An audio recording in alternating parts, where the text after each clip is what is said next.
퇴직금과 전 재산을 날리고 나서 중년 남자의 삶은 완전히 달라졌다. 처음 몇 달은 아무것도 손에 잡히지 않았다. 길을 걸어도 사람들의 시선이 자신을 조롱하는 것처럼 느껴졌고, 집에 있어도 마음은 무겁게 짓눌렸다. 거울을 보면 그동안 가족을 위해 꿋꿋이 버텨왔던 얼굴이 아니라 어리석음과 후회로 찌든 낯선 중년 사내가 서 있었다. 스스로에게 화가 나면서도 동시에 누구에게라도 기대고 싶어지는 약한 마음이 들곤 했다.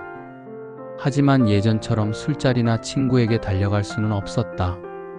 이제는 그들이 진짜 친구가 아님을 뼈저리게 알았기 때문이다. 그가 다시 일어설 수 있었던 건 가족 덕분이었다. 아내는 화가 났지만 끝내 등을 돌리지 않았다. 당신이 쓰러져 있으면 우리도 무너져. 이젠 현실을 직시하고 다시 일어나야 해. 그 말이 그의 귓가에 계속 맴돌았다. 아이들 역시 아버지의 변화에 당황하면서도 그를 원망하지 않고 조심스럽게 곁을 지켰다. 가장 큰 충격 속에서도 남자는 비로소 깨달았다. 자신이 끝까지 지켜야 할 울타리는 결국 가족이라는 사실을. 그는 작은 일부터 시작했다. 동네 공사장에서 막일을 돕기도 하고 지인이 운영하는 가게에서 배달을 하기도 했다. 한때는 회사의 중간 간부였던 자신이 이런 일을 하는 게 자존심이 상하기도 했다. 하지만 달라진 건 현실이었고, 살아가려면 자존심 따위는 내려놓아야 했다. 그렇게 하루하루 땀을 흘리며 손에 쥔 작은 돈은 과거 퇴직금의 액수와는 비교할 수 없을 만큼 적었지만 그 속에 담긴 의미는 훨씬 컸다. 그것은 다시는 누구에게도 속지 않고 자신 스스로의 힘으로 삶을 지탱하겠다는 다짐이었다. 한편으로 그는 과거 자신이 왜 속을 수밖에 없었는지를 되짚어보기 시작했다. 사실 친구라 믿었던 이들이 늘 그에게 의지하거나 술자리에서 그가 계산할 때마다 의례 당연하게 생각하던 모습들이 떠올랐다. 당시에는 그것이 의리라고 여겼지만 돌이켜보면 이용당하고 있었을 뿐이었다. 그리고 그런 상황을 알면서도 모른 채 한 건 결국 외로움 때문이었다. 은퇴를 앞두고 세상에서 점점 자신이 소외되는 듯한 두려움이 그의 마음을 흔들었던 것이다. 그는 인정받고 싶었고 누군가 필요로 한다는 말을 듣고 싶었다. 그 틈을 타 가짜 친구들이 파고들었던 것이었다. 그는 이 깨달음을 곱씹으며 마음속으로 자신을 다잡았다. 앞으로는 달콤한 말보다 묵묵히 곁에 있어주는 사람을 소중히 여기겠다고. 그리고 그 첫걸음은 바로 아내였다. 그는 예전처럼 무심하게 대하지 않고 아내와 매일 저녁 산책을 나가 대화를 나누기 시작했다.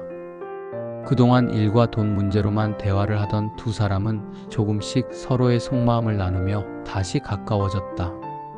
아이들과도 함께 시간을 보내며 가족끼리 웃음을 되찾았다. 시간이 지나면서 그는 지역 사회에서 작은 봉사를 시작했다. 처음에는 실직자 모임에서 자신의 경험을 솔직히 이야기했는데 의외로 많은 사람들이 귀 기울여 주었다. 자신만 바보였다고 생각했는데 비슷한 일을 겪은 사람들이 꽤 많았던 것이다. 그는 그들에게 속지 않기 위해 어떤 점을 주의해야 하는지, 또 돈보다 소중한 것이 무엇인지 이야기했다. 그러다 보니 어느새 그는 실패담을 통해 다른 이들을 일깨우는 역할을 하고 있었다. 그것이 오히려 그에게 큰 위로가 되었다. 세월이 흘러도 날려버린 재산은 돌아오지 않았다. 하지만 그는 더 이상 그 사실에만 매달리지 않았다. 대신 교훈을 얻었다. 진짜 친구란 평생 술잔을 기울이며 달콤한 말만 해주는 사람이 아니라 모든 걸 잃었을 때도 곁에서 손을 잡아주는 이라는 것을. 그리고 그 역할은 그 어떤 친구도 아닌 가족이 해주고 있었다. 그는 비로소 진실을 깨달았다. 늦게 배운 교훈이었지만 남은 인생은 다르게 살 수 있었다. 허영과 외로움에 휘둘리지 않고 작은 일상 속에서 소중한 사람들과 함께 웃으며 살아가는 것. 그는 이제야 비로소 편안한 마음으로 하루를 맞이할 수 있었다. 퇴직금은 사라졌지만 대신 삶의 진짜 가치를 얻은 셈이었다. 그의 이야기는 단순히 한 사람의 실패담이 아니라 모든 중년 남성들에게 던지는 경고와도 같았다. 외로움이 가장 위험한 순간이라는 것, 그리고 그 틈을 노려 다가오는 사람들은 결코 진짜 친구가 아니라는 것. 무엇보다도 삶의 끝자락에서 곁을 지켜주는 건 결국 혈연과 정으로 묶인 가족이라는 사실. 그는 그것을 몸소 겪으며 알았고 그 교훈 덕분에 다시 살아갈 용기를 얻었다. 그가 모든 것을 잃었다는 사실을 가족에게 고백한 후의 나날은 쉽지 않았다. 아내는 분명 그를 이해하고자 했지만 속으로는 깊은 실망과 분노가 뒤엉켜 있었다. 아이들도 겉으로는 아무렇지 않은 듯 행동했지만 아버지를 바라보는 눈빛 속에는 이전과는 다른 낯설미 배어 있었다. 그 사실을 느낄 때마다 남자의 가슴은 더 무겁게 내려앉았다. 단순히 돈을 잃은 게 아니라 가장으로서의 신뢰와 자존심까지 잃어버린 듯한 기분이었다. 그러던 어느 날 그는 우연히 길거리에서 자신을 속였던 친구 한 명을 마주쳤다. 처음에는 모른 척 지나가려 했지만 그 친구가 먼저 말을 걸어왔다. 형님, 아직도 그 일 때문에 화나 있어요? 나도 사실 피해자예요. 나도 돈 잃었다니까. 그 말에 순간적으로 분노가 치밀었지만 남자는 꾹 참고 대답했다. 넌 처음부터 나를 이용했어. 내 말에 넘어가 퇴직금을 날린 내가 어리석은 거지. 하지만 이제 두 번 다시 내 얼굴에 속을 일은 없을 거다. 친구는 어색하게 웃으며 발걸음을 돌렸고 남자는 그 뒷모습을 한참 동안 바라보다가 고개를 저었다. 분노보다는 허무함이 더 크게 밀려왔다. 이제는 원망조차 할 필요가 없다는 생각이 들었다. 그날 이후 그는 다시는 과거의 인연에 미련을 두지 않기로 했다. 대신 자신을 필요로 하는 새로운 사람들에게 마음을 열었다. 동네 경로당에 나가 장기 두는 어르신들과 시간을 보내기도 하고 아이들 공부방에서 자원봉사를 하며 아이들의 이야기를 들어주기도 했다. 작은 교회나 복지관에서 무료 급식 봉사에 참여하면서 그는 오랜만에 진심으로 나누는 관계의 힘을 느꼈다. 거기에는 속임수도 달콤한 말도 없었다. 단순히 함께 밥을 나누고 서로 안부를 묻는 따뜻한 인간적인 온기만이 있었다. 가족과의 관계도 서서히 회복되었다. 처음에는 아이들과의 대화가 어색했지만 그는 아이들의 일상에 귀 기울이며 묻고 들어주었다. 예전에는 늘 피곤하다는 핑계로 무심했던 대화들이 이제는 그의 하루를 채우는 가장 큰 기쁨이 되었다. 아내 역시 서서히 마음을 풀어갔고 함께 작은 텃밭을 가꾸며 웃음을 되찾았다. 두 사람은 잡초를 뽑고 씨앗을 심으며 마치 서로의 상처를 조금씩 치유하는 듯한 시간을 보냈다. 몇 년이 흐른 후 그는 이제 은퇴자의 소박한 삶을 받아들이고 있었다.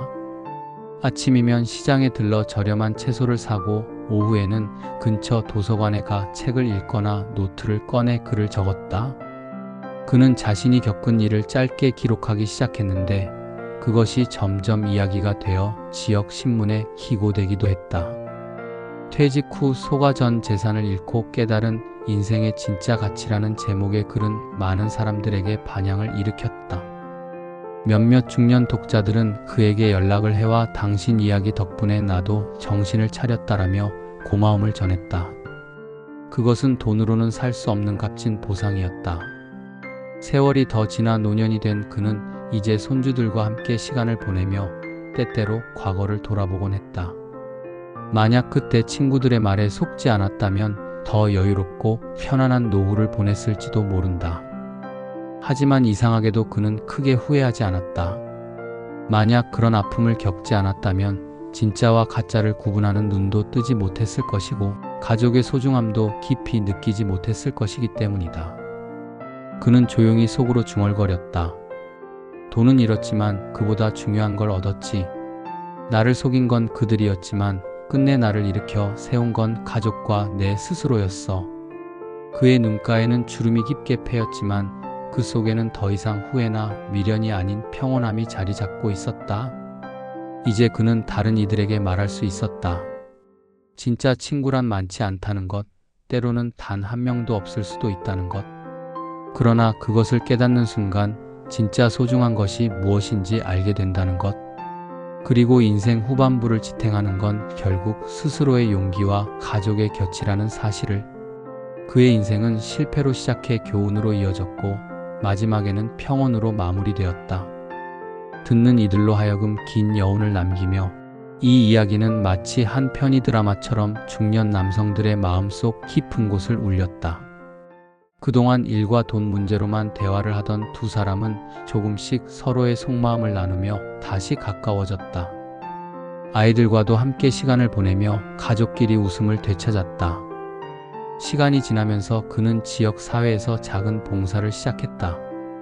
자신만 바보였다고 생각했는데 비슷한 일을 겪은 사람들이 꽤 많았던 것이다. 진짜 친구란 평생 술잔을 기울이며 달콤한 말만 해주는 사람이 아니라, 그리고 그 역할은 그 어떤 친구도 아닌 가족이 해주고 있었다. 돈은 잃었지만 그보다 중요한 걸 얻었지. 나를 속인 건 그들이었지만 끝내 나를 일으켜 세운 건 가족과 내 스스로였어. 그의 눈가에는 주름이 깊게 패였지만 그 속에는 더 이상 후회나 미련이 아닌 평온함이 자리 잡고 있었다. 이제 그는 다른 이들에게 말할 수 있었다. 그러나 그것을 깨닫는 순간 진짜 소중한 것이 무엇인지 알게 된다는 것. 그의 인생은 실패로 시작해 교훈으로 이어졌고 마지막에는 평온으로 마무리되었다.